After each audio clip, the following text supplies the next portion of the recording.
ప్రభు తండ్రి, ఈ ఉదయకాలం మరొకసారి నీకు వందనాలు చెల్లిస్తున్నాం. నీ వాక్యాన్ని ఎలా అర్థం చేసుకోవాలి, సందర్భాన్ని మేము చూస్తుండగా మీ దాసుడి స్త్రీల్ని మీరు బలపరచండి అయ్యా. నీ యొక్క పరిశుద్ధాత్మ అభిషేకం దయచేయండి, జ్ఞానం దయచేయండి. సరైన రీతిలో బోధించడానికి మేము కూడా మంచి అర్థం చేసుకోవడానికి నీకు చూపించండి. ఇంకా రావాల్సిన బిడ్డలను కూడా మీరు నడిపించండి.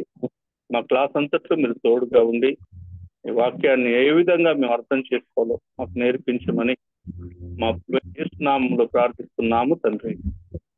ఆమేన్. రైట్, ఒక్కసారి క్విక్ గా మళ్ళా చూద్దాం. లాస్ట్ టైం మనం నేర్చుకున్నది ఏంటంటే అర్థ వివరణలో ప్రధానమైనటువంటి పాత్ర సందర్భం, వాక్య భాగం యొక్క సందర్భం పోషిస్తుంది అని మనం నేర్చుకున్నాము. కాంటెక్స్ట్ అనే దానికి కాన్ అనే దానికి టుగెదర్ అని, ఎక్స్రే అనే దానికి టు వీవ్ అంటే కలిపి ఒక బట్టను కుట్టినప్పుడు అనేక దారాలు ఏ విధంగా కలయికతో కలిసి ఒక బట్టను తయారు చేస్తాయో అదే విధంగా కాంటెక్స్ట్ అనే దానికి అర్థం ఏంటంటే గ్రంథకర్తలు ఒక విషయాన్ని ఒక ప్రత్యేక గుంపుకో, ప్రత్యేక సంఘానికో, ప్రత్యేక ప్రజలకో రాసినప్పుడు లాజికల్ గా ఒకదాని తర్వాత ఒకటి ఉండాలి అని పరిశుద్ధాత్మ దేవుడు వారితో రాపించాడు అనేటువంటి విషయం తెలుసుకోవటమే కాంటెక్స్ట్ యొక్క ప్రధానమైన విషయం అని మనం చూసాం. దాని తర్వాత మనం చూసింది ఏంటంటే ప్రతి వచనం కూడా ఒక పారాగ్రాఫ్ లో ఉంటుంది. అది ఒక సరౌండింగ్ పారాగ్రాఫ్స్ లో ఉంటుంది. అది ఒక అధ్యాయంలో మనకు కనపడతా ఉంటుంది. అవి వేరే అధ్యాయాల సముదాయంలో ఉంటుంది. ఇవంతా కూడా ఒక పుస్తకంలో ఉంటాయి. అయితే ఈ పుస్తకాలు చుట్టుపక్కల ఉన్నటువంటి పుస్తకాలతో కూడా మనం పోర్చాలి. మొత్తం పరిశుద్ధ గ్రంథమైన బైబిల్కే ఒక ప్రధానమైనటువంటి కాంటెక్స్ట్ ఉంది అని మనం తెలుసుకోవాలి. ఏ వచనం కూడా ఒక ఐసోలేటెడ్ గా మనం చూడకూడదు అనేటువంటి విషయాన్ని మనం చూసాం. ఎప్పుడైతే బైబిల్ మొత్తానికి ఉన్నటువంటి సందర్భాన్ని మనం తెలుసుకుంటామో అప్పుడు ఎవరైనా ఎక్కడైనా ఒక విషయాన్ని వక్రీకరించి దానికి అర్థాన్ని ఇస్తున్నారంటే మనం ఇమీడియట్ గా దాన్ని కూడా పట్టుకోవచ్చు. అందుకే కాన్స్టెంట్లీ మనము మన big picture of the Bible, పరిశుద్ధమైన బైబిల్ యొక్క ప్రధానమైనటువంటి సందేశాన్ని, ప్రధానమైనటువంటి ఆ చిత్రాన్ని గనక మనం కాన్స్టెంట్ గా క్లారిఫై చేసుకుంటా ఉన్నట్లయితే మనం తప్పు వాక్యాన్ని తప్పు ఇంటర్ప్రిట్ చేయకుండా ఉండటానికి మనకు సహాయపడుతుంది. తర్వాత మనం ఎలా కనుక్కుంటాం కాంటెక్స్ట్ ని అని చూసినప్పుడు వాక్యంలోనే మనకి సందర్భం కనపడుతుంది. కొన్ని ప్రశ్నలు మనం అనుకోవచ్చు. మనం ఎక్కడున్నాం బైబిల్ గ్రంథంలో?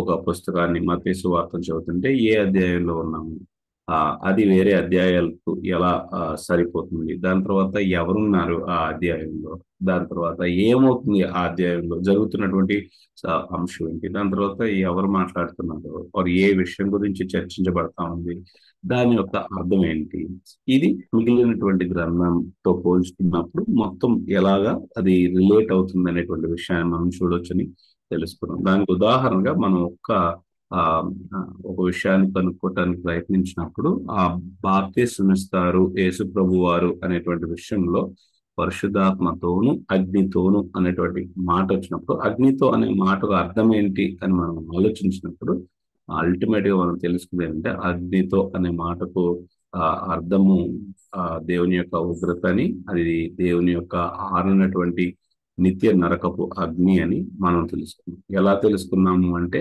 అక్కడ ఉన్నటువంటి సందర్భం, అక్కడ ఉన్నటువంటి మాటకు అర్థాన్ని ఇచ్చింది అనేటువంటి విషయాన్ని మనం తెలుసుకున్నాం. దాని తర్వాత చాలాసార్లు ఒక మాటకు అర్థము సందర్భం ఇస్తుంది అని మనం తెలుసుకోవాలనేటువంటి సత్యాన్ని కూడా మనం చూసాం. కనుక కాంటెక్స్ట్ సందర్భము అనేది అన్ని ప్రిన్సిపల్స్ లో కూడా రాజు అయిన ప్రిన్సిపల్ ఉంది అని మనం చెప్పొచ్చు. Context is the king. ఒకళ్ళు ఈ విధంగా అన్నారు, ఎంత అసలు బ్యూటిఫుల్ మాటది. కాంటెక్స్ట్ అనే మాటలో మొత్తం ఏడు ఆల్ఫబెట్స్ ఉన్నాయి కదా. ఏమన్నారంటే ఇఫ్ యు రిమూవ్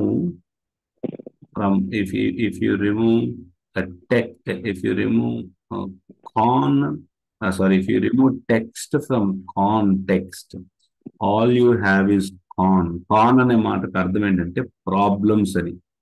అందుకే కొన్నిసార్లు ఏదన్నా డెసిషన్ తీసుకునే ముందు కొంతమంది అంటారు, అదే దీంట్లో ఉన్న ప్రోస్ ఏంటి, దీంట్లో ఉన్న కాన్స్ ఏంటి అంటారు. ప్రోస్ అంటే ఉపయోగపడేటువంటి విషయాలు, కాన్స్ అంటే ఉపయోగపడని సమస్యలు. సో మనం టెక్స్ట్ ని గనక కాంటెక్స్ట్ లోంచి తీసేస్తే ఓన్లీ కాన్ ఉంటుంది, అంటే ఓన్లీ ప్రాబ్లమ్స్ మాత్రమే ఏర్పడతాయి. ఆ విషయాన్ని మనం అర్థం చేసుకోవాలి. మీకు లాస్ట్ టైం మనం ఈ యోహాన్ సారీ మత్తయి సువార్త 3వ అధ్యాయంలో యోహాను భక్తుడు బాప్తిస్మం ఇచ్చే యోహాను భక్తుడు ఏ సందర్భంలో ఈ మాట్లాడుతున్నాడు అనేటువంటి విషయాలు మనం చూసినప్పుడు మనం నేర్చుకున్నటువంటి మనం దీని నుంచి ఎక్స్ట్రాక్ట్ చేసిన బయటికి లాగిన అనేక విషయాలు ఏంటి అంటే, ఒకటి మనం నేర్చుకున్నది ఏంటంటే ఎవరు మాట్లాడుతూ ఉన్నారు, ఇంకా ఎవరెవరు ఉన్నారు ఆ సందర్భంలో, ఎవరెవరితో ఎవరెవరిని ఉద్దేశించి మాట్లాడుతూ ఉన్నాడు, ఎవరిని ఉద్దేశించినప్పుడు ఏమని సంబోధిస్తా ఉన్నాడు. ఫర్ ఎగ్జాంపుల్ ఇక్కడ యెషయాని గుర్తు చేసుకుంటూ ప్రవచనం నెరవేరబడింది అని చెప్తా ఉన్నాడు. నేనే ఆ ప్రవక్తను అంటా ఉన్నాడు. అయితే ఎవరి గురించి ఈ ప్రవచనం చేయబడింది అంటే నా గురించి అంటున్నాడు. నేను ఎవరిని అంటే యెహోవా యొక్క మార్గాన్ని సిద్ధపరిచేవాడు అంటున్నాడు. కానీ వచ్చేది ఎవరు? యెహోవా రాట్లా, యేసు ప్రభు వారు వస్తున్నారు. సో ఏ విధంగా అది కోరిలేట్ అవుతా ఉంది అంటే యెహోవా యేసు ప్రభు ఒకటేనా? ఒక విధంగా ఒకటే, ఇంకొక విధంగా కాదు. ఒకటేమో ఏకత్వం ఉంది, ఇంకోటేమో భిన్నత్వం కూడా ఉంది. ఒక సో ఆ విషయాలన్నీ మనం చూస్తాం. ఎవరు వచ్చారు అక్కడ అంటే చాలా మంది వచ్చారు. యెరూషలేము నుంచి, యూదయ నుంచి అందరూ వచ్చారంటే అందరూ రాలేదని మనకు తెలుసు. అన్న చెప్పండి. ఇప్పుడు ఓల్డ్ టెస్టిమెంట్ లో మనకు క్రీస్తు కనిపిస్తాడు అని నేను అనుకుంటున్నా. అంటే ఇంతకుముందు ఒకసారి బీబు క్రీస్తు శాస్త్రాన్ని బోధించినప్పుడు మనకు చాలా సందర్భాల్లో పాత నిబంధనలో యేసుక్రీస్తు కనిపిస్తాడు. ఆయననే యెహోవా, ఆయనకు కూడా యెహోవా అనే నామం ఉంది అని చెప్పుకొచ్చినట్టు కొంచెం గుర్తున్నది. సో ఇక్కడ మరి యెహోవా అంటే చూపిస్తే వీళ్ళు అలా నామము ఒకటే నామము దేవునికి ఆపాదించటము అబ్సల్యూట్లీ తప్పులేదు, రైట్? ఎందుకంటే నామము లిటరల్ గా అర్థం ఏంటి అంటే బైబిల్ ప్రకారము నామము అనేది దేవుని యొక్క నేచర్ని, స్వభావాన్ని, దేవుని యొక్క గుణలక్షణాలని తెలియపరుస్తూ ఉంది. యెహోవా అనే హీబ్రూ మాటకు అర్థం ఏంటంటే మనం తెలుగు అచ్చ భాషలో చెప్పాలంటే స్వయంభవుడు అని. అంటే ఆయన ఉనికిలో ఉన్నవాడు ఆయన అనేటువంటి విషయం. అది యేసు ప్రభు వారికి కూడా ఆపాదింపబడింది. వాస్తవంగా పాత నిబంధనను మన పాత నిబంధనను గ్రీస్ దేశస్థులు ప్రపంచాన్ని ఏలుబడి చేస్తున్నప్పుడు, అంటే జస్ట్ యేసు ప్రభు వారు లోకంలో పుట్టక ముందు రోమా సామ్రాజ్యం గ్రీసు సామ్రాజ్యాన్ని అధిగమించక ముందు పాత నిబంధనను హెబ్రీ భాష నుంచి గ్రీకు భాషలోనికి తర్జుమా చేశారు. దాన్నే సెప్టుజెంట్ అంటాం, LXX. అయితే నూతన నిబంధనలో చాలా సార్లు ఈవెన్ యేసు ప్రభు వారు కూడా నూతన నిబంధనలో పాత నిబంధన వచనాలను కోట్ చేసినప్పుడు వాళ్ళు హెబ్రూ గ్రంథం నుంచి వాడట్లేదు. వాళ్ళు వాడుతుంది ఏ గ్రంథం నుంచి అంటే LXX లేదా సెప్ట్యూజెంట్ నుంచి వాడుతూ ఉన్నారు. అందుకే మీరు నూతన నిబంధనలో పేతురు కానీ, భక్తులైన పౌలు, అపోస్తులైన పౌలు కానీ, యేసు ప్రభు వారు కానీ పాత నిబంధన వచనాలను కోట్ చేసినప్పుడు వర్బాటివ్ కోట్ చేయాలి. అంటే పాత నిబంధనలో ఎగ్జాక్ట్ ఏదుందో ఆ మాటలు వాడాలి. మనం అనుకోవచ్చు ఎందుకు ఇలా వాడారని, తప్పు చెప్తున్నారా, లేకపోతే సగమే చెప్తున్నారా, లేకపోతే పారాఫ్రైజ్ చేస్తున్నారా అని అనుకోవచ్చు. కాకపోతే మనకు అర్థం చేసుకోవాల్సింది ఏంటంటే వాళ్ళు సెప్టుజెంట్ నుంచి కోట్ చేస్తున్నారు. అంటే హీబ్రూ భాష తర్జుమా చేయబడిన దాని నుంచి కోట్ చేస్తాం. ఆ తర్జుమా చేయబడిన దాన్ని కోట్ చేసిన చాలాసార్లు యెహోవా అని ఎక్కడైతే తండ్రి అయిన దేవుడికి ఆపాదింపబడిందో పాత నిబంధనలో, అది ట్రాన్స్లేషన్ లో LORD ప్రభువు అని ట్రాన్స్లేట్ చేయబడింది. అది యేసు ప్రభు వారికి ఆపాదింపబడింది. విచ్ మీన్స్ లిటరలీ పాత నిబంధనలో యెహోవా దేవునికి ఆపాదింపబడినటువంటి నామము యొక్క ఆ పదమే యేసు ప్రభు వారికి నూతన నిబంధనలో ఆపాదింపబడింది. అన్న కాకపోతే నేను మరలా చెప్తుంది ఏంటంటే ఇక్కడ మాట్లాడింది యెహోవా ఆయన దేవుని గురించి, అదే నామాన్ని చెప్తూ వ్యక్తి మాత్రం యేసు ప్రభు వారికి కూడా ఆపాదింపబడింది. సో ఎస్, యూనిటీ మనం చూస్తా ఉన్నాము, దేవుడు ఒక్కడై ఉన్నాడు, కానీ ముగ్గురు వ్యక్తులు ఖచ్చితంగా డిస్టింక్ట్ గా ఉన్నారు అని ఇక్కడ మనకు కనబడతారు. ఇన్ఫాక్ట్ మనం 3వ అధ్యాయానికి 3వ అధ్యాయం చివరిలో ఇదిగో ఈయనే నా కుమారుడు, ఈయన యందు నేను ఆనందించుచున్నానని తండ్రి పైనుంచి మాట్లాడారు. కుమారుడు ఆ స్వరాన్ని విన్నాడు, లేదా ప్రజలు అక్కడ ఉన్నారు. పరిశుద్ధాత్మ దేవుడు ఆ పావురం వలె దిగిరావుట, ఆ ముగ్గురు వ్యక్తుల యొక్క భిన్నత్వం ఆర్ ఇండివిజువల్ గా వారు అక్కడ ఉన్నట్టు కూడా మనకి కనపడతా ఉంది.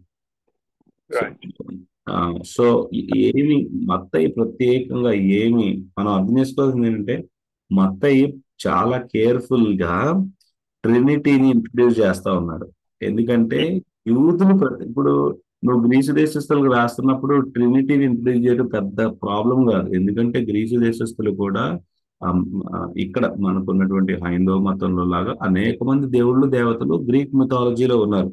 సో ఇంకో ముగ్గురు వ్యక్తులను దేవుడిగా అంగీకరించడం వాళ్ళకు పెద్ద పని కానే కాదు. కానీ యూదులకు మాత్రము ట్రినిటీని, త్రిత్వత్వాన్ని ప్రత్యేకంగా సంబోధించి చెప్తా ఉన్నప్పుడు చాలా కేర్ఫుల్ గా ఇంట్రడ్యూస్ చేయాలి అండ్ చాలా పకడ్బందీగా అర్థమయ్యేటట్టు ఇంట్రడ్యూస్ చేయాలి. అందుకే యెహోవా అంటున్నాడు, ఇమీడియట్ గా దాన్ని యేసు ప్రభుకి ఆపాదించాడు.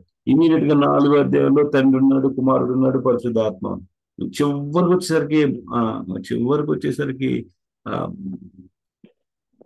మత ఏమంటాడు, మత 28లో ఒకటే నామం అంటాడు, ముగ్గురు వ్యక్తుల పేర్లు చెప్తాడు. తండ్రి యొక్క, కుమారుని యొక్క, పరిశుద్ధాత్మ నామములు అంటాడు. నిజంగా ముగ్గురు వ్యక్తులు అయితే 3 నామాలు అన్నారుగా. సో కేర్ఫుల్ గా teaching on the doctrine of Trinity కూడా నడుస్తాం. ఇది మత్తయికి తెలిసి చేశాడా నాకు తెలియదు, కానీ ఒకటైతే మనకు తెలుసు, పరిశుద్ధాత్మ దేవుడు దీన్ని ఇన్స్పైర్ చేసి రాపించాడు కనుక ఆయన మహాజ్ఞానంలో ఈ విషయాలు అర్థమవుతాయని మనం తెలుసుకోవచ్చు. సో ఇక్కడ మనం చూసింది ఏంటంటే, కాంటెక్స్ట్ ని మనం అర్థం చేసుకోవడానికి ప్రయత్నించినప్పుడు సందర్భం ఏంటి, ఎవరున్నారు, ఎవరెవరిని పరిచయం చేస్తా ఉన్నారు, ఎవరిని ఏ విధంగా పోల్చి చెప్తా ఉన్నారు, దాని తర్వాత ఎవరితో మాట్లాడుతూ ఉన్నారు, ఎవరితో మాట్లాడినప్పుడు ఎలా స్పందిస్తా ఉన్నారు, ఏ సబ్జెక్ట్ ని ఎవరు ఎలా అర్థం చేసుకుంటున్నారు. యోహాన్ చెప్పింది అర్థమైనంత వరకు ప్రజలు పాపం నిమిత్తమై పశ్చాత్తాపడి బాప్తిస్మం వరకు వచ్చారు. వీళ్ళు మాత్రము సద్దుకైలు, పరిసయ్యులు మాత్రం రాలేదు. ఎందుకు రాలేదు? వాళ్ళకున్నటువంటి అపోహలను మనకు అక్కడ స్పష్టంగా చెప్తా ఉన్నారు. తర్వాత అల్టిమేట్ గా యేసు ప్రభు యొక్క సువార్త కొంతమంది హృదయాలను కఠినపరుస్తుందని, కొంతమంది హృదయాలను సున్నితపరుస్తుంది అనేటువంటి విషయాన్ని చెప్తూ చివరిగా ఈ యేసు ప్రభు వారే బాప్తిసాలు 2 ఇవ్వబోతున్నాడు. ఒకటి రక్షణ కొరకై, ఇంకొకటి నాశనం కొరకై అనేటువంటి విషయాన్ని మనం చూస్తున్నాం. ఇంకొకటి మనం నేర్చుకుంది ఏంటంటే, బాప్తిస్మము అనే మాట వినంగానే మనము ప్రస్తుతం మనకున్నటువంటి ఆలోచనతో ఆ పాతని 2000 సంవత్సరాల క్రితం చెప్పబడిన ఆ మాటను మనం ఇంటర్ప్రిట్ చేయకూడదు. కానీ బాప్తిస్మం అనే మాటకు ఒరిజినల్ లాంగ్వేజ్ లో, ఆదిమ భాష అయినటువంటి గ్రీక్ లో అర్థమైంది. ఏంటి? లిటరల్ గా ముంచటము. అది నీటిలో అయినా ముంచొచ్చు, ఎక్కడైనా ముంచొచ్చు. మనం తప్పుగా ఇంటర్ప్రిట్ చేయకుండా ఉండాలంటే, ముంచటం ఓన్లీ నీటిలోనే కదా, నీటి బాప్టిజం అన్నప్పుడు బాప్టిజం మనం అర్థం చేసుకోవచ్చు. కానీ ఇక్కడ బాప్టిజం ఓన్లీ వర్డ్ ని తీసుకుని ఇంటర్ప్రిట్ చేస్తే ముంచటం. బాప్తిస్మం ఇచ్చే యోహాను అంటున్నాడు, నేనైతే నీటిలో ముంచుదా మీ పాపాల నిమిత్తం. కానీ ఒక ఆయన రాబోతున్నాడు, ఆయన ఎక్కడెక్కడ ముంచుతాడంటే, నిజంగా బ్రదర్ లాస్ట్ టైం అడిగారు, బాప్టిజం అంటే ఓన్లీ నీటిలోనే ముంచటం కదా, మరి అగ్నిలో ఎలా ముంచుతాడు, సెట్ కావట్లేదు కదా అని దానికి మన ఆన్సర్ ఈ విధంగా కూడా వచ్చు. మరి ఇక్కడ పరిశుద్ధాత్మలో ఎలా ముంచుతాడు, అది కూడా తప్పే అన్నట్టుంది కదా. ఓన్లీ అగ్నిలో తీసుకెళ్లి పరిశుద్ధాత్మలో కూడా ఎలా ముంచుతాడు. సో అర్థం ఏంటంటే, ఆయన ఇచ్చేవాడు, తప్ప ఆయన ఉన్నాడు. రెండవది, ఈ క్రియ ఎప్పుడైతే జరుగుతుందో అది ఒకటి రక్షణలోనికి క్రియ అవ్వచ్చు, ఇంకొకటి నిత్య నరకంలోనికి క్రియ అవ్వచ్చు. ఎవరికి ఎలా అవుతుంది అనేది ఎలా చెప్పొచ్చు అంటే, వారు సువార్తకి ఇచ్చేటువంటి స్పందన బట్టి మనం చెప్పొచ్చు. ఐ బిలీవ్ ఈ ప్రిన్సిపల్స్ అట్లీస్ట్ మీకు అర్థమైనాయి అని నేను నమ్ముతా ఉన్నాను. రైట్? సో ఈ విషయాన్ని మనం చూస్తాం. ఓకే, గ్రెగ్ కౌకుల్ అనేటువంటి ఆయన ఒక పుస్తకాన్ని రాశాడు, టాక్టిక్స్ అనేటువంటి ఒక మంచి పుస్తకాన్ని రాశాడు. ఆయన మంచి అపాలజిస్ట్ అనమాట.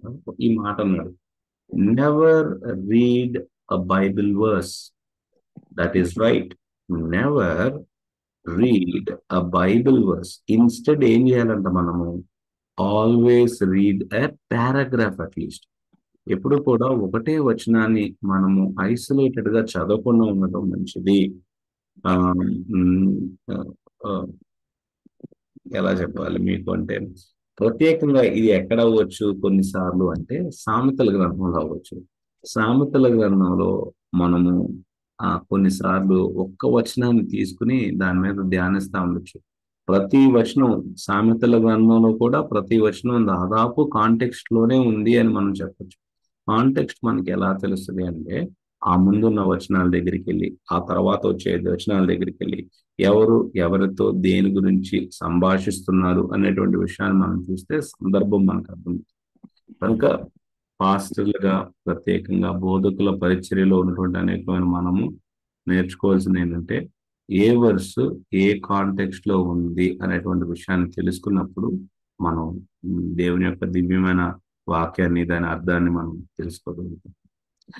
చూడండి ఇక్కడ ఒక మ్యాక్సిమం అంటే ఒక రూల్ ఉంది. ఆ రూల్ ఏంటంటే, ఏ టెక్స్ట్ ఎప్పుడైతే దాన్ని మనం కాంటెక్స్ట్ లో నుంచి తీసేస్తామో, it becomes a pretext. అంటే దానికి మనము ఒక వ్యక్తిగత అర్థాన్ని ఇవ్వటం మొదలవుతా ఉంటుంది. అది చాలా భయంకరమైనది. ఓకే, కొన్ని విషయాలు మనం గమనిద్దాం. చూడండి, నేను కొంతమందిని ఆ ఈ మాట్లాడుతాను. I can do all things through him who strengthens me. దయచేసి ఈ వచనాన్ని తీయొద్దు. జస్ట్ నేను మీకు చెప్పాను కనుక ఇప్పుడు మీకు అర్థమైపోయి ఉంటుంది, కానీ కొన్ని అడుగుదాం. ఫిలిప్పి 4:13 మీరు తిప్పొద్దు. ఓకే, దయచేసి తిప్పొద్దు. తిప్పితే మళ్ళీ ఈ మనం చేయబోయే అభ్యాసానికి అర్థం ఉండదు. సో నేను ఒకటి అడుగుతాను, ఎవరైనా సరే మీరు ఫిలిప్పి 4:13 ఎలా అర్థం చేసుకున్నారో చెప్పండి. కొంతమందిని మనం అడుగుతాం. మీరే, నేను ఎప్పుడు అడిగినా ఎవరు మాట్లాడట్లా కనుక మీరే దయచేసి అన్మ్యూట్ చేసుకుని చెప్పండి. బెంజీ అన్న కాకుండా వేరే వాళ్ళు ఎవరన్నా చెప్పండి, దయచేసి ప్రయత్నించండి. ఆ నేను క్రీస్తునందు సమస్తము నేను చేయగలను అనేటువంటి మాట ఉంది కదా, దానికి అర్థం ఏమై ఉంటది?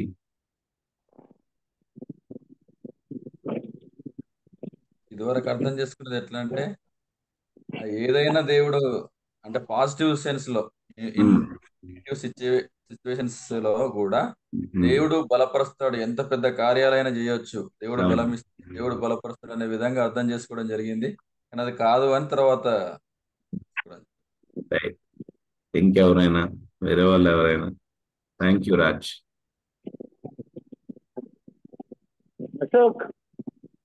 Ashok brother, Ashok brother miss అవుతున్నాం ఈరోజు.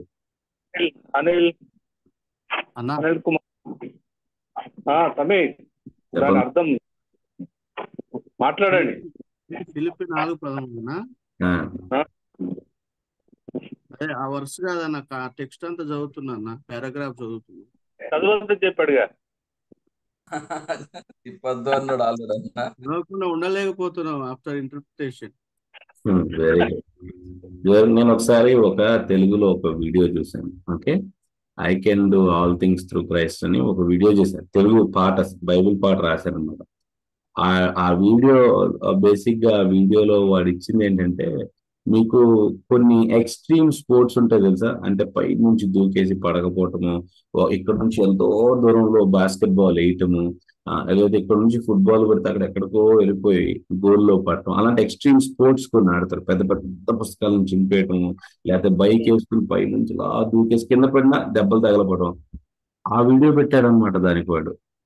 అంటే వాడు ఏంటంటే, యేసు ప్రభువుని నమ్ముకుంటే ఇక నువ్వు భయంకరమైనటువంటి సాహస వీరుడు అయిపోతావు, సాగర్ కన్య ఒక్కటే ఉండదు నీ దగ్గర, అది వాడి ఉద్దేశం అనమాట. చూసే వాళ్ళకు కూడా కొంతమంది యూట్యూబ్ క్రైస్తవులు ఉంటారు కదా, మీకు తెలిసి కొంతమంది, వాళ్ళ భక్తిగా ఇక కొండల పైకి వెళ్ళి, ఆకాశం పైకి వెళ్ళి, సింహాసనం, దేవుని సింహాసనం దగ్గరికి వెళ్ళిపోద్ది అనమాట. ఆ టైప్ భక్తి వాళ్ళది. వాడికి ఏమర్థమవుతుంది? దేవుడిలో నేను ఏదన్నా చేసేయగలుగుతాను. పొర్రపాటున వాడు పెళ్లి కాని యమనస్తుడు అనుకో, అదే వారం ఒక అమ్మాయి గురించి ఆలోచిస్తే ఈ అమ్మాయిని ఖచ్చితంగా దేవుడు నాకు ఇస్తాడు. ఇక దానికి తోడు ఏదన్నా టీవీ ప్రీచర్ సర్మన్ అదే వాక్యం మీద చెప్పాడు అనుకో, అది అబద్ధపోతాయి కంటో పోయినట్టే. వాస్తవంగా ఫిలిప్పి 4:13 దేని గురించి చెప్తుంది మీరు చెప్పండి, మీరు చూసి చెప్పండి. ఇప్పుడు కాంటెక్స్ట్ ఏంటి తెలిసినట్లయితే ఎవరన్నా డైరెక్ట్ చెప్పొచ్చు, లేదంటే మీరు ఎవరన్నా చెప్పొచ్చు. అంటే ఇక్కడ తన స్థితి గురించి మాట్లాడుతున్నాను. ఏ దీన స్థితి, స్థితి? ఏ సంపన్న స్థితి? దీన స్థితిలో సంపన్న స్థితిలో ఉండనెరుగుదును. కొంచెం క్లారిటీ ఉంటుంది, మీరే చెప్పండి. సంపన్న, దీన, ఏ ప్రత్యేకమైన దాని గురించి మాట్లాడుతున్నాడు? ఆత్మీయ స్థిత, ఆరోగ్య స్థిత, జ్ఞాన స్థిత, లేకపోతే సంబంధాల గురించిన స్థిత? దేంట్లో దీనము, దేంట్లో సంపన్నము అంటున్నాడు చెప్పండి.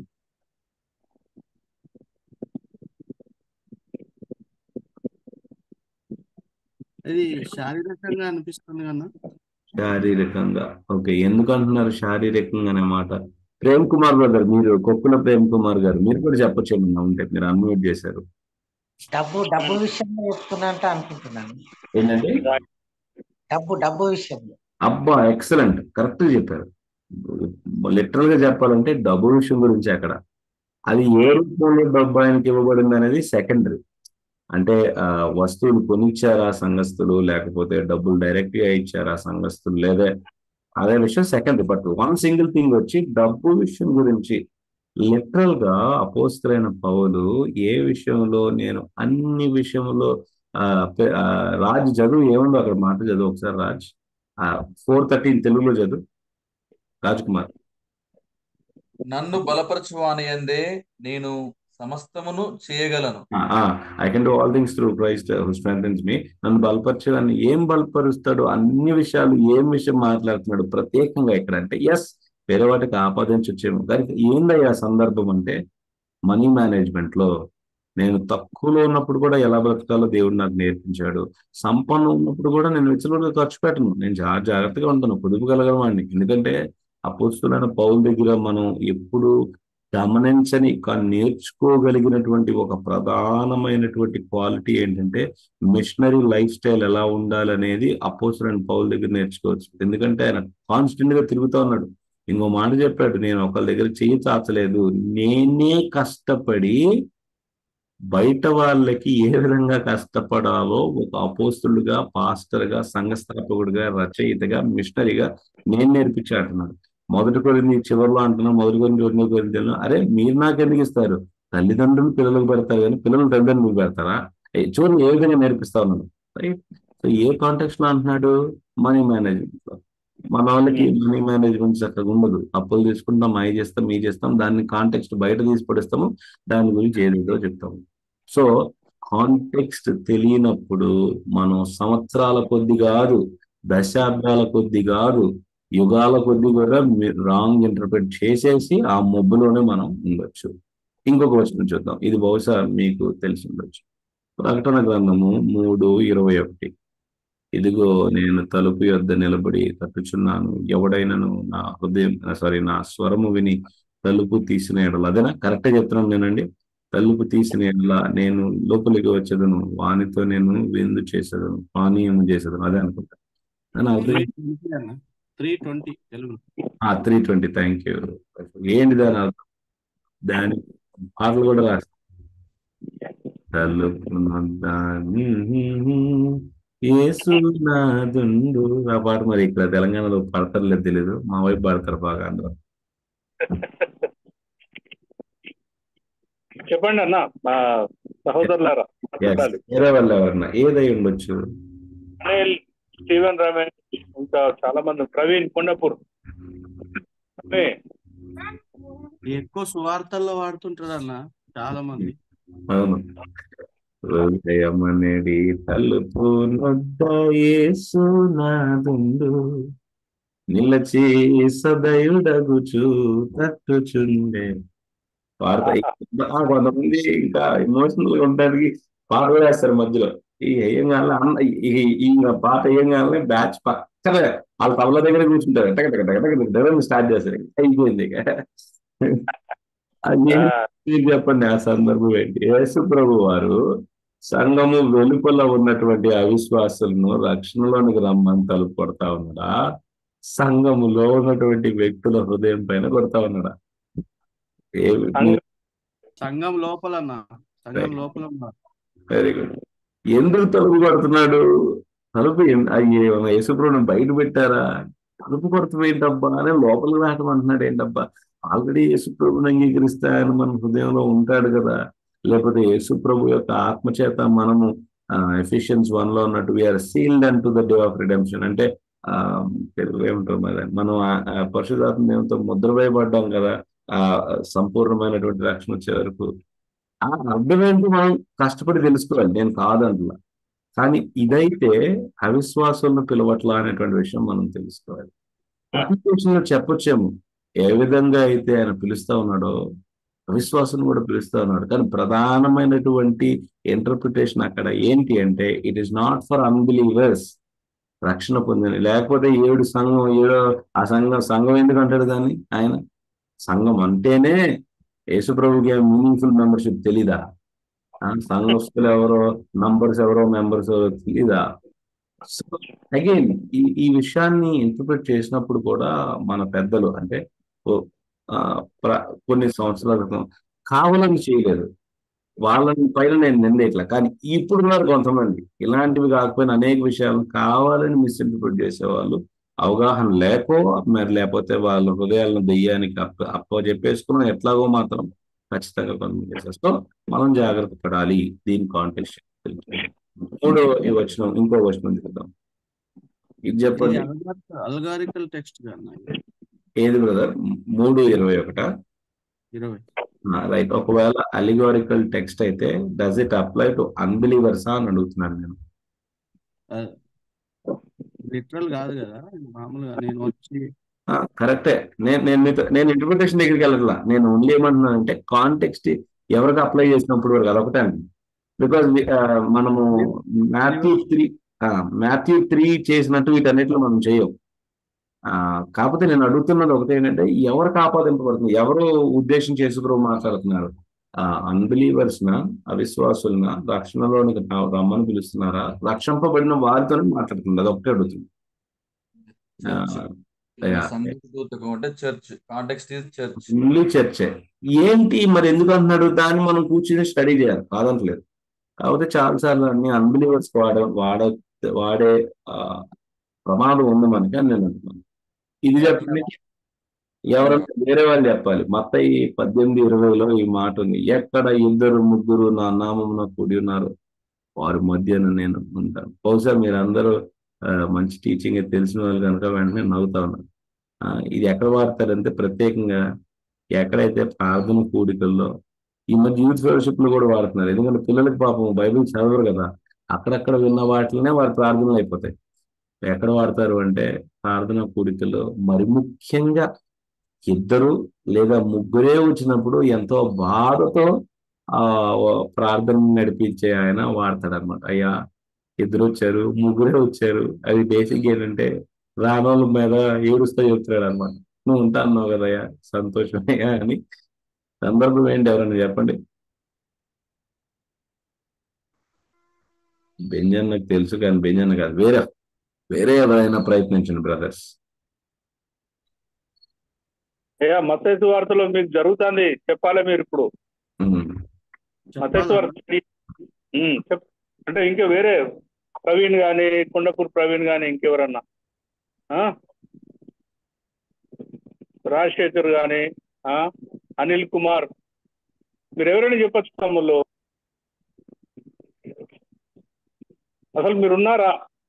చక్రి బాబు బ్రదర్,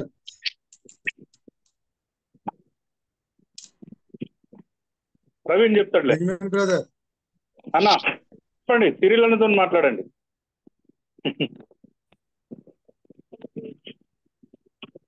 ప్రవీణ్ మీరు ట్రై చేయొచ్చు, ఏమై ఉంటుంది ఈ అన్న. ఒక సహోదరుని తప్పిపోయిన విషయంలో ఆ సందర్భంలో చెప్తున్నాడు అన్న. Very good. కానీ నేనైతే అనేక సంవత్సరాల పాటు నేను అడగను కూడా అడగలేదు ఈ వచనం యొక్క అర్థం ఇదేనా. ఎందుకంటే ఈ వచనం చాలాసార్లు మీరు గమనించినట్లయితే మనకు వచనాల యొక్క పరిచయము చాలాసార్లు అవునో కాదో మీరే చెప్పండి దీనికి ఆన్సర్. మనకి బైబిల్ వచనాల యొక్క పరిచయము బైబిల్ స్టడీలో కాదు, చాలాసార్లు ప్రార్థనల్లో, ఆరాధన కార్యక్రమంలో కొంతమంది వచనాలు అట్లా పరిచయం అవుతాయి మనకు వచనాలు. కనుక మనం సందర్భాన్ని ఎక్కడ తీసుకుంటామంటే ఆ అంకులో, ఆ ఆంటీనో, ఆ అక్కో, ఆ అన్నో ఏ సందర్భంలో వాడారో అదే అనుకుంటాం. కనుక మనం బైబిల్ కాంటెక్స్ట్ ని పక్కన పెట్టేసేసి చర్చిలో అది ఏ కాంటెక్స్ట్ లో వాడారో మనం దాన్ని అనుకుంటాం. అదే విధంగా పరిచయాలు కూడా చేశారు, సర్దుకాయలు కూడా చేశారు. శిష్యులకు కూడా అర్థం కాల చాలా వచనాల్ని వీళ్ళు ఇలా అంటారు కదా అని చెప్పి స్టార్ట్ చేసినప్పుడు యేసు ప్రభు వారు, నువ్వు వాక్యాన్ని చదవలేదా? వాక్యంలో ధర్మశాస్త్రంలో అది ఏ విధంగా రాయబడింది? ఒక ఎక్స్పర్ట్ వస్తాడు. ఎక్స్పర్ట్ వచ్చి అయ్యా నేను ఆమ్, బైబిల్లో అన్నిటికంటే ఏది గొప్ప ఆజ్ఞ? యేసు ఇమీడియట్లీ, నువ్వు వాక్యాన్ని చదవలేదా? ధర్మశాస్త్రం అది ఏ విధంగా రాయబడింది? తెలుగులో మరి ఎలా ఉందో తెలియదు, ఇంగ్లీష్ లో అయితే did you not read the law, what does your law say అంట. అంటే యేసు ప్రభు ఏం పుష్ బ్యాక్ చేస్తున్నాడంటే, నువ్వు బైబిల్లో చూడు, బైబిల్లో సందర్భం ఉంది, అది అడుగుతున్నాడు అన్నమాట. రైట్. సో మనం వచనాల యొక్క పరిచయం వాక్య సందర్భం నుంచి తెచ్చుకుంటే మనకి ఎంతో మేలు. చివరి వచనం కూడా చూద్దాం, తప్పుగా అర్థం చేసుకునేది. ఇర్మియా 29, 11, 13 ఇది క్యాలెండర్ లో, ప్రామిస్ కార్డుల్లో, పాకెట్ క్యాలెండర్ లో దీన్ని విపరీతంగా కొట్టి కొట్టి కొట్టి కొట్టి చంపేశారు. ఏంటి వచనం యొక్క అర్థం చెప్పండి. తెలుగులో ఉంటది, మీ ఎవరైనా తెలిసిన వాళ్ళు చెప్పొచ్చు. I know the plans I have for you declares the lord, plans to prosper you and not for evil, to give you a future and a hope. తెలుగులో ఏముందో మరి ఎవరైనా చదవచ్చు బ్రదర్స్, చదివి దాని సందర్భం మీరు చెప్పాలి. ఆ, ఈ ఈ text most of all 31st night ఎక్కువ చూస్తాను. కరెక్ట్ కరెక్ట్, ఎక్కువ సార్ దాని తర్వాత మళ్ళీ కనపడదు మనకి. నెక్స్ట్ రాబోయే ఇయర్ గురించి దేవుడు ఇట్లాగా ప్లాన్స్ చేయగలిగినాడు. ఏం చేశాడు అని చెప్తారు. ఇక సంవత్సరం అంతా వాళ్ళ జీవితం ఎట్లా జీవించినా వాక్యానికి వ్యతిరేకంగా ఆ ఒక్క నైట్ మాత్రం భయంకరంగా ఏడ్చేసేసి దానికి తోడుగా ప్లస్ ఇంకో ప్రామిస్ కార్డు తీసుకుని పాపం జనం ఇంటికి వెళ్ళిపోతారు. మాస్టర్ గారు కూడా సంతోషపడతారు. అది ఏ అధ్యాయంలో, ఎందుకు, ఏ సందర్భంలో చెప్పబడింది అని మీరే చెప్పండి, ఎందుకంటే మీరు స్టార్ట్ చేశారు కనుక. ఏమైనా ఉండదు సందర్భం అక్కడ.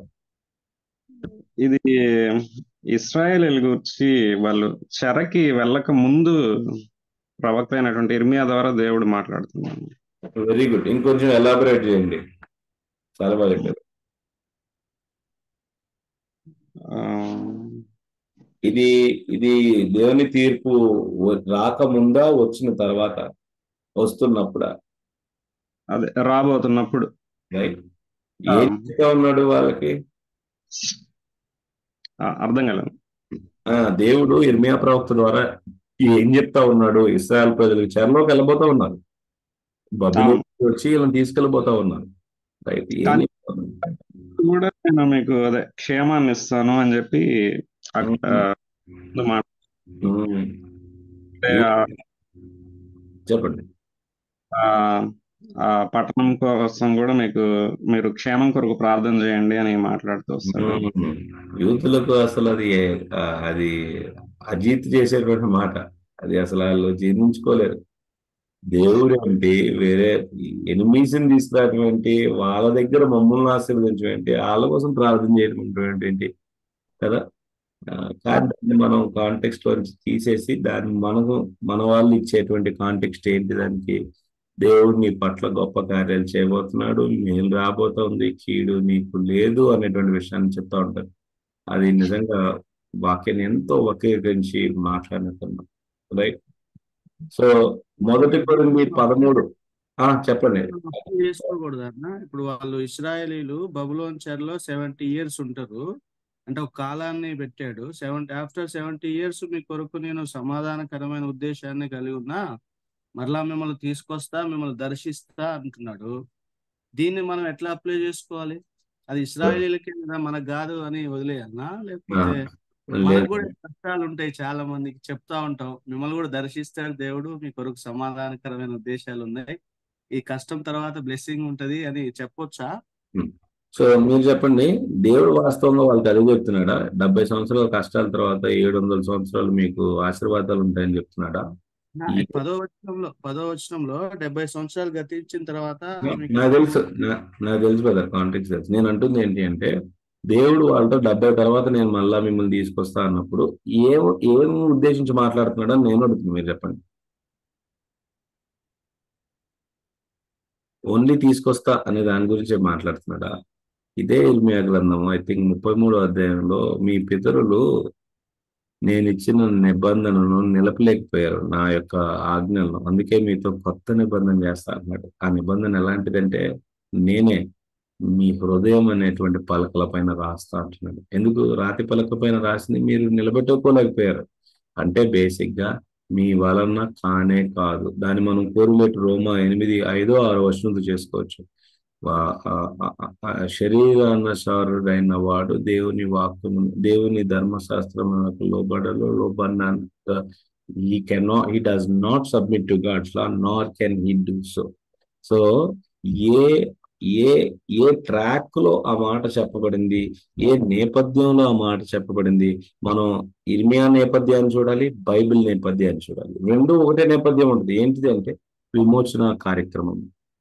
విమోచన కార్యక్రమం అనే దాంట్లో దేవుడు 700 సంవత్సరాలు ఓపిక పట్టిన తర్వాత ప్రవక్తలను పంపించి ధర్మశాస్త్రం వైపు తిరగండి తిరగండి తిరగండి అని చెప్పిన తర్వాత అది ఏకదాటిగా పాపం చేస్తా ఉన్నప్పుడు దేవుడు వారిని పాపమే చేసేటువంటి ఐడల్ వర్షిప్ అయినటువంటి ప్లేస్ అయిన బబులోనికి తీసుకెళ్లిన తర్వాత వారిని 700 సంవత్సరాలు, ఈ 70 సంవత్సరాలు వారిని చెరలో పెట్టి తీసుకొచ్చిన తర్వాత మీకు తెలుసో తెలీదో వెళ్ళక ముందు యేసుప్రభు చెరలో వెళ్ళక ముందు ప్రధానమైన పాపం వాళ్ళది ఏంటి అంటే ఐడాలెటరీ, విగ్రహారాధన.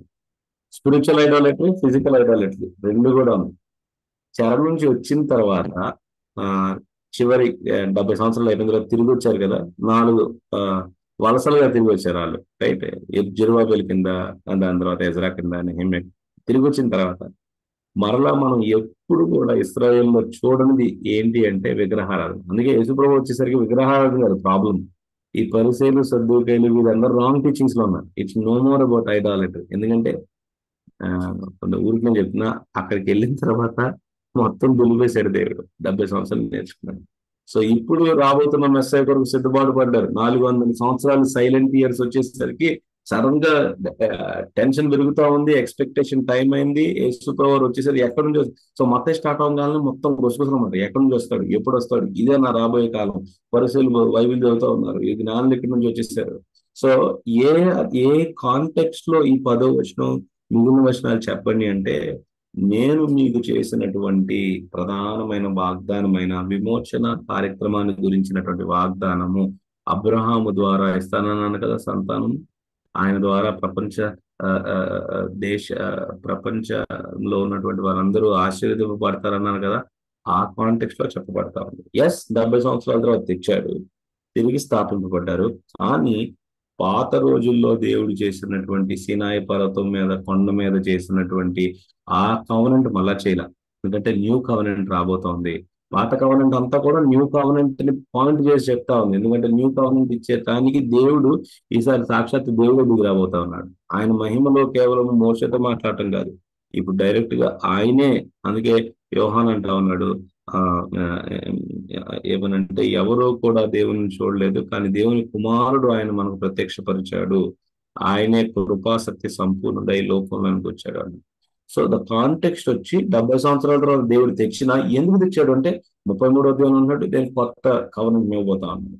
అది మనం లాంగ్ న్యూ టెస్టిమెంట్ లో కనెక్ట్ చేసుకుంటే కనుక ఈ మేలు ఇవ్వటం కొరకు దేవుడు తెచ్చాడు. ఇప్పుడు ఫస్ట్ ఆడియన్స్ లో మనం ఆ కాంటెక్స్ట్ చెప్తే ఖచ్చితంగా మనము ప్రజలకు శ్రమల్లో ఉన్నప్పుడు బోధించినప్పుడు కూడా దేవుడు తాత్కాలికమైన శ్రమల్లో మనల్ని తీసుకెళ్ళినప్పుడు కూడా ప్రధానమైనటువంటి దేవుని వాగ్దానం ప్రజల పట్ల, దేవుని ప్రజల పట్ల విమోచన వాగ్దానం అయి ఉన్నది. దాన్ని ఖచ్చితంగా నెరవేరుస్తాడు. ఆ అప్లికేషన్ మనం ఇవ్వచ్చు. కానీ వీళ్ళు ఇస్తున్న అప్లికేషన్ అది కాదు కదా. ఇప్పుడు రాంగ్ టీచర్స్ రాంగ్ ఇంటర్ప్రిట్ చేస్తున్నది అది కాదు. నీ గుండె నొప్పి ఉందా, ఆ నొప్పి ఉందా, ఈ నొప్పి ఉందా అనే దాని గురించి దానికి అప్లై చేస్తున్నాను. అని చెప్పండి. Ashok, did you understand my argument? నేను చెప్పండి. సరే, అట్లాగా ఇప్పుడు మనం ఇంటర్ప్రిటేషన్ బట్టి చూసినప్పుడు ఈ టాపికల్ సర్మన్స్ అనేవి అవి ఎంత మటుకు మనం చేయొచ్చు, లేదా టాపికల్ సర్మన్స్ అనేవి మనం వాటిలో ఎట్లాగా డీల్ చేయాలి? టాపికల్ సర్మన్స్ ఎప్పుడు మనం బాగా పకడ్బందీగా చేయగలుగుతామంటే ఎక్స్పాజిటరీ సర్మన్స్ పైన పట్టున్నప్పుడు. ఎందుకో చెప్తాను చూడండి. ఎక్స్పాజిటరీ సర్మన్ చేస్తా ఉన్నప్పుడు మనం ప్రత్యేకంగా ఆల్వేస్ గుర్తుపెట్టుకోవాల్సింది ఏంటంటే, remember right interpretation, wrong interpretation ఒక వర్డ్ లో నేను చెప్పాను. Right interpretation always is about author's intention. Wrong interpretation is always or majority of the time reader's invention. నేను కొత్తగా ఏమి కనుక్కోవచ్చు, ఏమి తీసుకురావచ్చు ఇక్కడ నుంచి.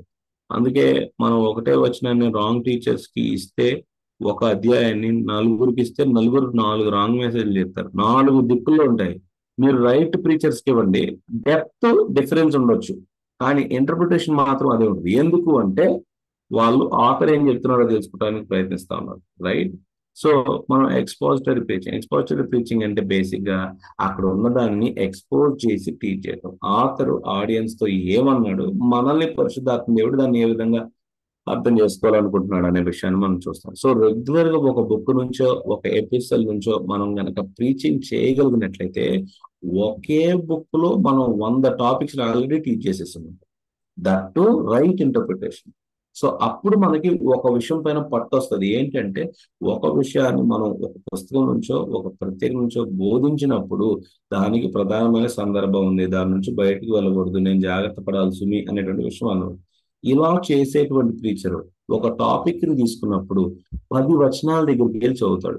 ఫర్ ఎగ్జాంపుల్, భాషల్లో మాట్లాడొచ్చా లేదా, లేదా దేవుని ప్రేమ, దేవుడు అందరినీ పరలోకానికి తీసుకెళ్తాడా లేదా, ఇలాంటి విషయాలు మాట్లాడినప్పుడు డిఫరెంట్ వర్సెస్కి వెళ్ళే తీయాలి కదా, అన్ని ఒక చోట ఉండవు కదా. సో డిఫరెంట్ వర్సెస్కి వెళ్ళినప్పుడు అతనికి ఆల్రెడీ ఉన్నటువంటి ప్రీసెట్ మైండ్ కండిషన్ ఏంటి, ఒక వచనం ఒక చోట ఉందంటే దానికి ఒక సందర్భం ఉంది, అసలు దాని అర్థం ఏంటో లెట్ని చూడని అనేటువంటి దృక్పథంతో వెళ్ళి ఆ టాపికల్ చేసినా సరే ఈ వచనాల అన్నిటినీ కూడా తీసుకొచ్చినప్పుడు అక్కడ ఏమైంది ఇక్కడ ఏమైందని ఆలోచిస్తాడు. అది చేయకుండా టాపికల్ చేశాడు అనుకోండి, దేవుని యొక్క సన్నిధి మీతో ఉన్నది అనే టాపిక్ మేము చెప్పినప్పుడు ఇదిగో చెప్పలేదా, ఇద్దరున్నా చాలయ్యా, ముగ్గురున్నా చాలయ్యా, దేవుని సన్నిధి ఉంది, ఎందుకు భయపడుతున్నావు, రామ కుమారుడ, రామ కుమార్తె, రామ కొడుకు అన్నాడు కనుక రామ కుమారుడ, రామ కుమార్తె దాంట్లో ఉన్న అర్థాన్ని మొత్తం చేసి పడేది. దట్ ఐ థింక్ బ్రదర్ అని ఈస్ ద మేజర్ ప్రాబ్లం. ఇప్పుడు మనం వినండి, ఎవరైనా ఎందుకు అలా చెప్తున్నారు, వాళ్ళ అఖిల్ కూర్చుని ఆ సందర్భం కావాలా, ఎందుకు కావట్లేదు, వాళ్ళ డైలీ డివోషన్స్ లో అట్లా చేయరు, వాళ్ళ ప్రీచింగ్ లో కూడా అట్లా చేయరు. అందుకే ఒక్క ప్యాసేజ్ ఇచ్చి ఒక మీరు చూడండి బ్రదర్, మళ్ళా నేను ఒకే పేరు తీసుకుంటే కొంతమంది బాధపడతారు. ఇక్కడ రాంగ్ టీచర్స్ కొంతమంది ఉన్నారు, అలా 10 మందిని తీసుకుని ఎవరైనా సరే ఒక పుస్తకం నుంచి రెగ్యులర్ గా టీచ్ చేశారా, చాలా కష్టం బ్రదర్. నేను వినలా ఇంతవరకు. చేసినా సరే కూడా ఐ డోంట్ నో. అవుతుంది మంచిగా చేస్తే ప్రైజ్ గాడ్, దేవుడు వాడుకుంటాడు వాళ్ళని కూడా, కానీ రెగ్యులర్ గా వాళ్ళు చేయరు. ఎప్పుడు వాళ్ళ ఫేవరెట్ టాపిక్స్ మీదే చేస్తా ఉన్నారు. ఎందుకు ఒక పుస్తకం చేయొచ్చు కదా. అల్టిమేట్ గా దేవుని వాక్యం రక్షించేది అయితే, దేవుని వాక్యంలో శక్తి ఉన్నదని నమ్ముతున్నట్లయితే వాక్యాన్ని ఒక బుక్ అంతా చెప్పు, దాంట్లో ఎంత శక్తి ఉందో నీకు తెలుస్తుంది. కానీ అట్లా చేయట్లేదు బ్రదర్. ఎందుకంటే anyways I moved out of the question. Brother అర్థమైంది ఆన్సర్? అర్థమైంది. ఓకే, ఎక్స్పోజిటరీ మనం మంచిగా చేయగలిగితే so topical also we can deal very carefully we can deal. Yes. రెండోది టాపికల్ మెసేజెస్ ని ఎప్పుడు మనం ఆప్షనల్ గా పెట్టుకోవచ్చు, ఎస్పెషల్లీ మీరు రెగ్యులర్ గా ప్రీచ్ చేస్తున్నట్లయితే ఎప్పుడు పెట్టుకోవచ్చు అంటే, ఒక ప్రత్యేకమైనటువంటి డాక్టర్నల్ టీచింగ్ మీరు ఇవ్వాలనుకున్నప్పుడు, ఉదాహరణకి మీ సంఘంలో బిబ్లికల్ మ్యాన్హుడ్, బిబ్లికల్ ఉమెన్హుడ్ ఇవ్వాలనుకున్నారనుకో, దాని మీద సిరీస్ ఆఫ్ టాపికల్ సర్మన్ చేయొచ్చు. దాంట్లో కూడా మీరు మీ ప్రజలకు ఏం నేర్పిస్తున్నారంటే, బైబిల్లో ఒక విషయం గురించి బోధించినప్పుడు అది అనేక విషయాలు అనేక అధ్యాయాల్లో చెప్పబడింది, అనేక అధ్యాయాల్లో చెప్పబడిన సముదాయంగా మనం మాట్లాడినప్పుడు ప్రధానమైనటువంటి టీచింగ్ విభిన్నంగా లేదు, అన్ని చోట్ల ఒకటే ఉందని కూడా మీరు బోధించవచ్చు. రాదర్ దాన్ ఓన్లీ ఒక టాపిక్ మీద కొన్నిసార్లు చేయొచ్చు, ఒకే టాపిక్ మీద ఒకే సర్మన్ చేయొచ్చు కొన్నిసార్లు. కానీ సిరీస్ చేసినప్పుడు సంఘం గురించి దేవునికి డిజైన్ ఏంటి, అదొక the church, God's design for church, అప్పుడు మనం ఒక సిరీస్ ఆఫ్ సర్మన్ చేయొచ్చు. అవి కూడా మనం వేరు వచనాల నుంచి తీసుకుని వేరు అధ్యాయాల నుంచి తీసుకుని చేయొచ్చు. దట్ కెన్ హెల్ప్ అని నా ఉద్దేశం ద్వారా. ఇది నా లిమిటెడ్ నాలెడ్జ్, లిమిటెడ్ ఎక్స్పీరియన్స్ లో నేను చెప్పగలను. ఇంకా వేరే వాళ్ళు ఉన్నారు అనుభవజ్ఞులు, వాళ్ళు కూడా ఏమైనా ఉంటే చెప్పచ్చు. ఆల్రెడీ అర్థమైన బ్రదర్స్, ఇంకొక లాస్ట్ వచనం చేసి మనం ముగిద్దాం. 1 కొరింథీ 13 సందర్భం ఏంటి చెప్పండి. 1 కొరింథీ 13 ఎక్కడ వాడతారు జనరల్ గా? లవ్ ప్రేమ. అదే ప్రేమ ఎక్కడ జనరల్ గా ప్రీచర్ అంటే ప్రతిదానికి టీచర్స్ ఎక్కడ వాడతారు మాట్లాడుకుంటున్నాం, ఇది ఎక్కడ మాట్లాడతారు మొదటి కొరింథీ 13. మ్యారేజ్ లో వాడుతున్నా ఎక్కువ. పెళ్లిలో పెళ్లి పెళ్లిళ్ళలో వాడతారు కదా. నాకు పెళ్లిలో వాడినప్పుడు ప్రాబ్లం ఏంటంటే ఇది ఒరిజినల్ కాంటెక్స్ట్ ఎక్కడుందని చెప్పరు. పెళ్లిలో వాడకూడదా అని నేను వాదించట్లేదండి, తప్పనుకోదు. నేను అంటది ఏంటంటే నాకు తెలిసి మెజారిటీ ఆఫ్ ద పీపుల్ కి కాంటెక్స్ట్ అసలు పట్టించుకొని కూడా పట్టించుకోరు. ఇది ఎక్కడ చెప్పబడుతుంది? కొరింథీ సంఘంలో చెప్పబడతా ఉంది. ఏంటి కొరింథీ సంఘంలో ప్రాబ్లం? ఎందుకు మొదటి కొరింథీ 13 అపోస్తలుడైన పౌలు రాశాడు? చెప్పండి అన్న, చెప్పండి అన్న. నేను ఏం లేదు, కంటిన్యూ. నేను ఓకే డ్రాప్ ఓకే అన్న, రైట్ రైట్ బాయ్ అన్న. చెప్పండి కదా, మొదటి కొరింథీ 13 ఏ సందర్భంలో రాయబడింది? ఏం చెప్తా ఉన్నాడు అపోస్తలుడైన పౌలుకి? వాళ్ళకి ఇవ్వబడిన వరాల గురించి వాళ్ళ మధ్యలో హెచ్చు తగ్గులు వచ్చినాయి. ఆ విషయంలో మాట్లాడు. రైట్. అశోక్, మీరు మొదటి కొరింథీ 12 చివరి వచనాన్ని చదువుతారా? కృపావరములలో శ్రేష్టమైన వాటిని ఆసక్తితో అపేక్షించుడు, గాక సర్వోత్తమమైన మార్గమును మీకు చూపుచున్నాను. రైట్. కృపావరాల్లోనే సర్వోత్తమైన దాన్ని నేను మీకు చెప్తున్నాను. అదేంటంటే వాక్య బోధన చేయటము, అడ్మినిస్ట్రేషన్ చేయటము, భాషల్లో మాట్లాడటము, అద్భుతాలు చేయటము, ఇవి కాదు. శ్రేష్టమైనది ఒకటి ఉంది, దాని మార్గాన్ని నేను మీకు చూపిస్తానని చెప్పి కృపావరములో పెట్టాడు.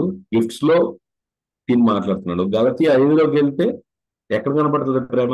ఆత్మ ఫలము అని కూడా మనకు కనపడుతుంది. సో అపోస్తలుడైన పౌలు ఏం చెప్తున్నాడంటే, మీరు శారీరకంగా బ్రతుకుతున్నట్లయితే ఇదిగో ఇట్లానే కొట్టుకుంటూ ఉంటారు. మొదటి కొరింథీ 3లో రాసినట్టు మీతో నేను ఇంకా చిన్నపిల్లలతో మాట్లాడినట్టు మాట్లాడాల్సి వస్తుంది.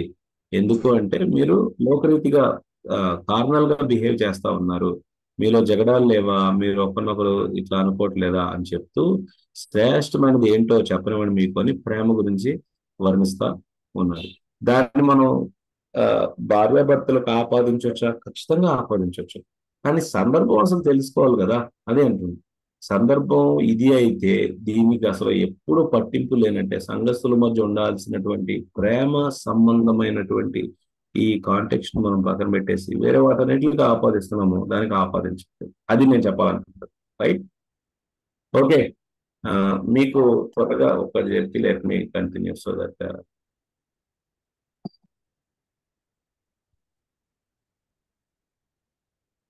మత్తయి సువార్త 16వ అధ్యాయము 16 నుంచి 18 వచనాల్లో యేసు ప్రభు వారు శిష్యులు పేతురు, యోహాను, యాకోబు, మిగిలిన వాళ్ళందరూ శిష్యులు అక్కడ ఉన్నప్పుడు యేసు ప్రభు వారు కైసరుడైనటువంటి ఫిలిప్పీకి వెళ్ళినప్పుడు ఒక ప్రశ్న అడిగారు.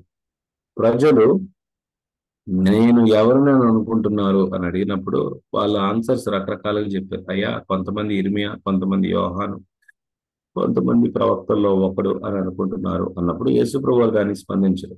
మీరైతే నేను ఎవరు నన్ను అనుకుంటున్నారు అన్నప్పుడు సీమోన్ పేతురు దాదాపు శిష్యులందరినీ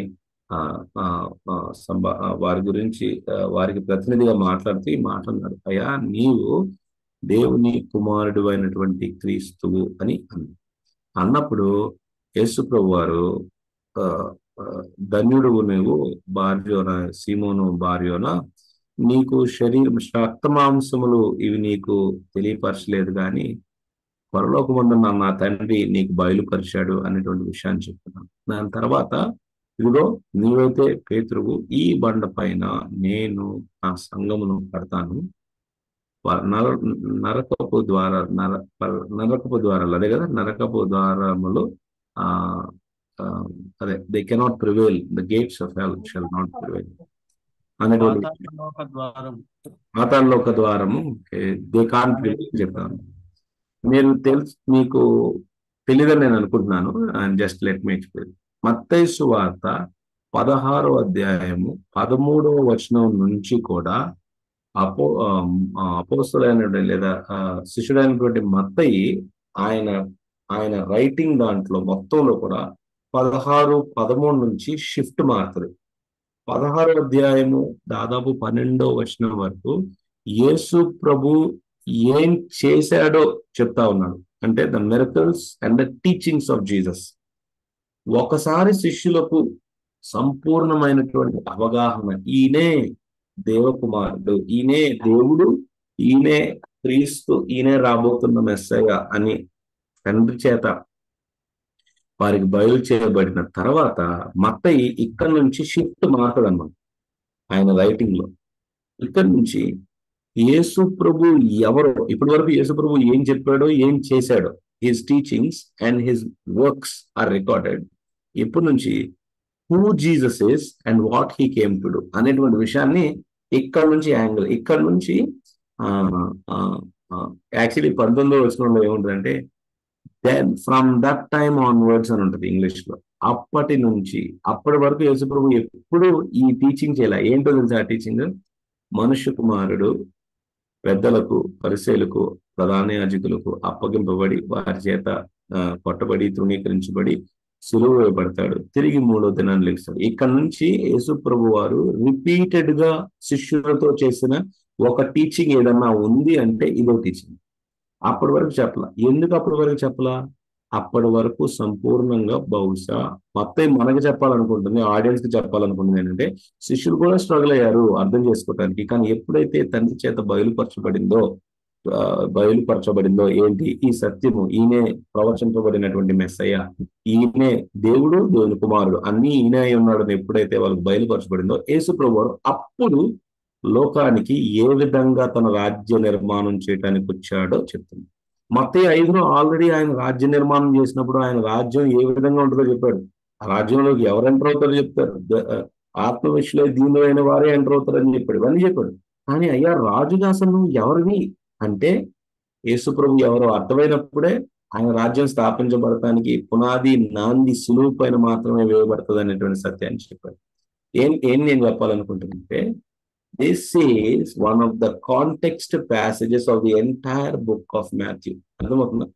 ఇది మధ్యలో ఉంది, చుట్టూ చూడండి ఏమేమి ఉన్నాయో.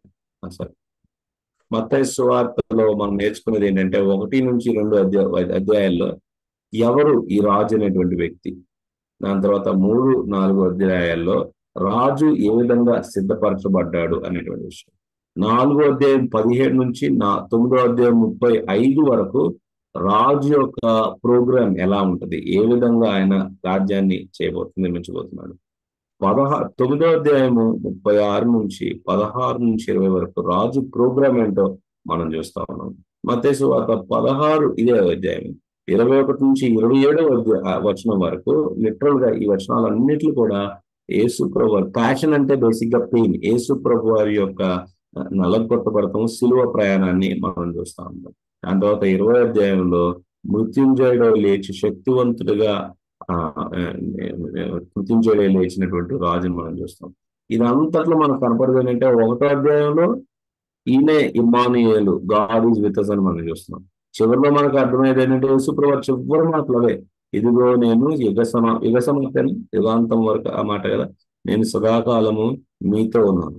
Emmanuel, God is with us వచ్చాడు, గాడ్ ఈజ్ విత్ us తన యొక్క కార్యక్రమాన్ని నెరవేర్చాడు కనుక ఇక యుగాలు ఆయన మనతో ఉంటాడు.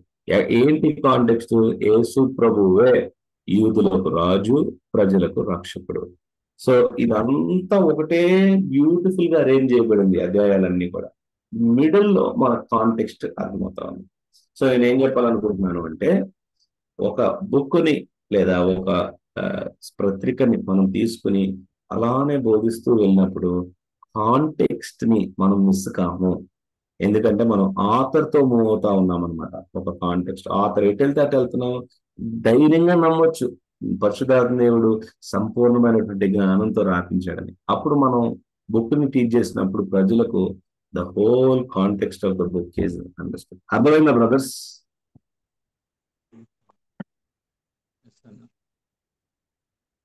Hello brothers, right. Any doubts?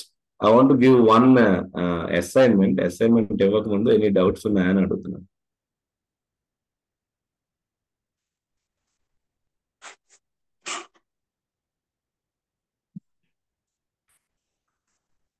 I think ఏం లేవు అని అనుకుంటా. All right, please right down assignment. Next week మీరు దీన్ని కంప్లీట్ చేసి రావాలి. మార్కు సువార్త 10వ అధ్యాయము 17-18 వచనాల్లో యేసు ప్రభు వారు తన దైవత్వాన్ని తృణీకరిస్తున్నారా, నేను దేవుణ్ణి కాదు అని చెప్తా ఉన్నారా? ఎందుకంటే ఈ వచనాన్ని మనం సరిగ్గా అర్థం చేసుకోకపోతే కొన్నిసార్లు ఆ ముస్లిం అపాలజిస్ట్ అయిన డాక్టర్ జాకిర్ నాయక్ లేకపోతే ఇంకెవరైనాను యేసు ప్రభువే కాదంటున్నాడు కదరా బాబు, మీరెందుకు ఆయన దేవుడిగా పూజిస్తున్నారు అనేటువంటి ప్రశ్న రావచ్చు. కాంటెక్స్ట్ ని ఉపయోగించి నెక్స్ట్ వీక్ మీరు నాకు చెప్పాలి ఏ విధంగా యేసు ప్రభు వారు తృణీకరించడం కాదు, అసలు ఎస్టాబ్లిష్ చేస్తున్నారు ఆ ఫ్యాక్ట్ ని అని మీరు ఎలా నిరూపించగలరు మీరు చెప్పండి. ఓకే, మార్క్ చాప్టర్ 10 17-18 లో ఈ వచనాలు ఉన్నాయి. కాంటెక్స్ట్ అనేటువంటి ప్రిన్సిపల్ వాడి మీరు నాకు ఆన్సర్ చెప్పాలి. ఓకేనా బ్రదర్స్? రిఫరెన్స్ మళ్ళీ ఒకసారి చెప్పండి అన్న. మార్క్ చాప్టర్ 10 17 and 18 ఇంగ్లీష్ లో అయితే 17-18 ఉంది బ్రదర్, మీరు అక్కడ తెలుగులో మన పైన కింద ఉండొచ్చు చూడొచ్చు. ఓకే అన్న. Thank you very much for coming to the class. I trust the class was useful. May God help us all to become faithful students of God's word. I'll see you next week, brothers. Bye, brothers. Thank you. చేసుకొని ముగించుకుందాం.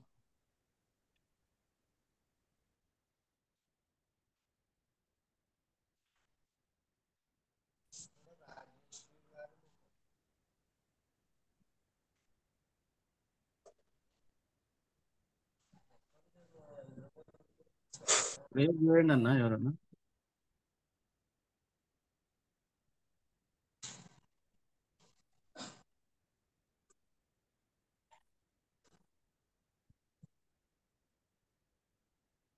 చిట్టి బాబు అన్న చేయండి, prayer చేయండి.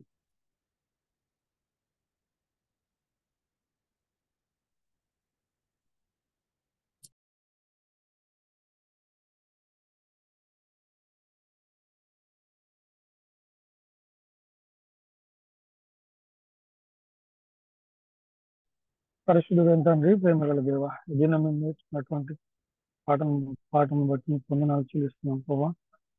ఆయన జాగ్రత్తగా నీ లేఖనాలను పరిశీలించడానికి, ఆయన అన్వయించుకోవడానికి, ఓడించడానికి కావాల్సిన జ్ఞానం దయచేయండి ప్రభా. మా బ్రదర్ స్త్రీల ద్వారా మీరు మాకు నేర్పిస్తున్నటువంటి విషయాలను బట్టి మీకు వందనాలు చెల్లిస్తున్నాం. క్లాస్కి వచ్చినటువంటి ప్రతి బిడ్డను మీరు దీవించండి. మేమందరం కలిసి ఆయన ఈ వాక్యంలో ఎదగడానికి కావాల్సిన మీ కృప జ్ఞానం మాకు దయచేయమని ప్రార్థిస్తున్నాం తండ్రి. ఈ దినమంతా కూడా నీ కృపగా మమ్మల్ని భద్రపరిచి ఆయన మాకు తోడైంది సమస్త మహిమగంత ప్రభావాలు మీరే పొందమని ప్రార్థిస్తున్నాం. నా సోదరుడు స్త్రీలను కూడా మీరు దీవించి ఆశ్రయించి మరి ఎక్కువగా వాడుకోమని యేసునామములో ప్రార్థించి అడిగి వేడుకుంటున్నాము తండ్రి. ఆమేన్. ఆమేన్. ఓకే అన్న. బాయ్. బాయ్.